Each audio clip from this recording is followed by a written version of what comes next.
OtisWho.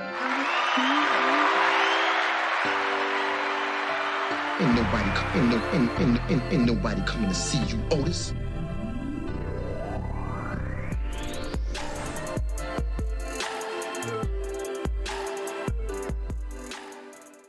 Where you at? Boom. Okay. There we go. Okay, there we go. Yeah. Thank you. Okay, we're gonna get right back to the story. We good. We good. Like we never left. And you guys never heard me read it the first time, which was horrible. So here we go. A quick recap. Well, the story will tell you. Pay attention now.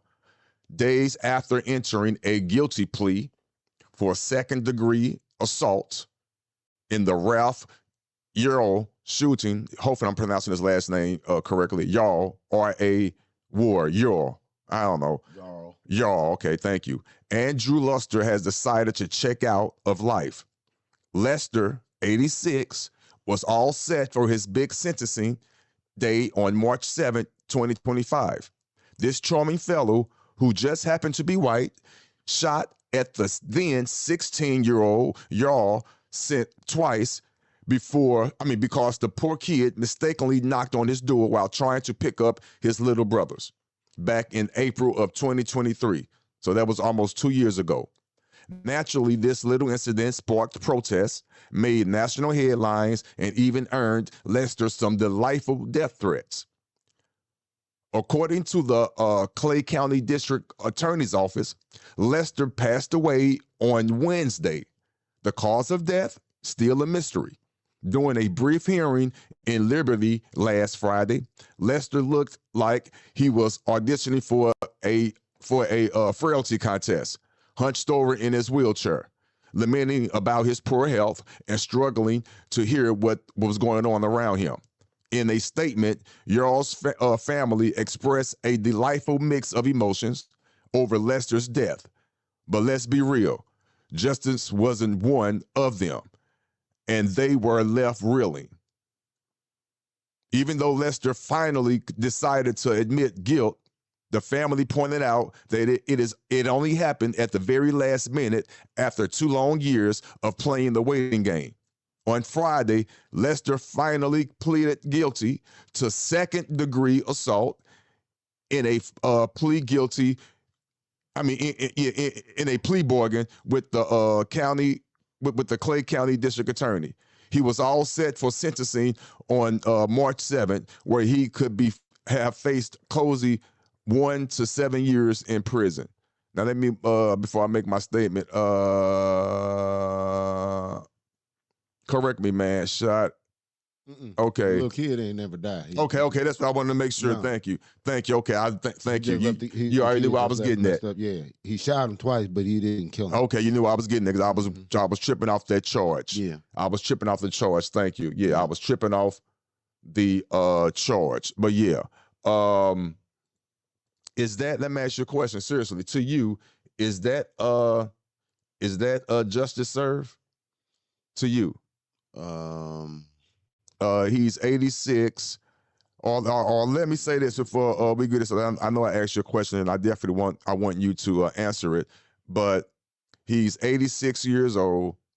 He could have possibly been sentenced to 1 to 7 years in jail. Do you think he would have seen a day of jail time? No. Probably would have ended up on probation. On probation? Yeah. Based on it? Yeah, because they haven't... Now, because he must don't have a criminal history because that was never brought up. Right. So, yes. And it's, yeah. So, and I'm not going to even lie. I definitely agree with you on that. Me personally, I don't think he would have seen an ounce of jail time based on his age. Right. I mean, also based on who he is. But yeah, let's pull that up. Yeah. I mean, yeah. But for real, it's sad because it's just a story, period. He shot this young man because he accidentally knocked on the wrong door.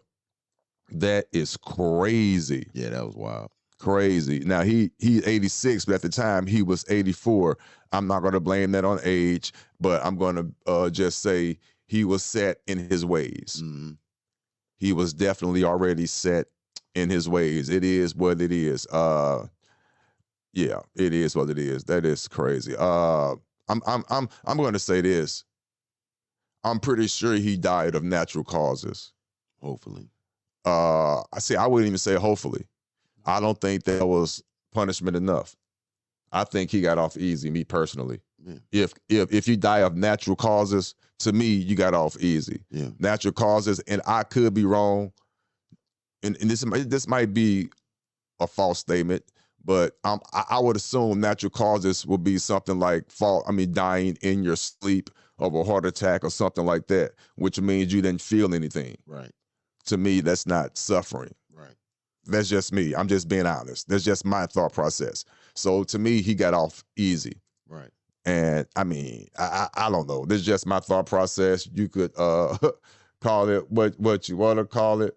But yeah, to me, he got off easy.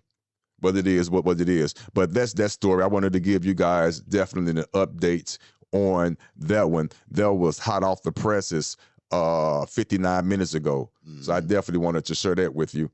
Mm-hmm. And also too, let me see. Oh, the sad part about it. What's up? I was gonna say the sad part about it is the family can't sue for punitive damages.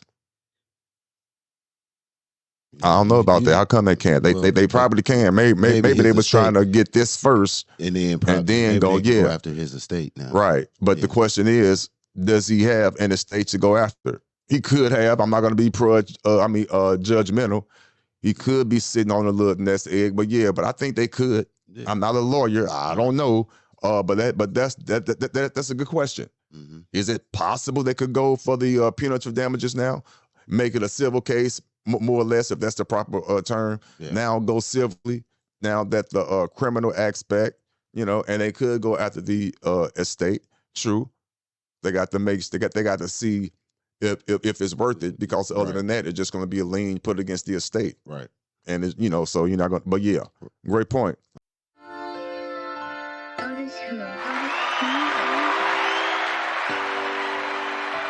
Ain't nobody coming to see you, Otis.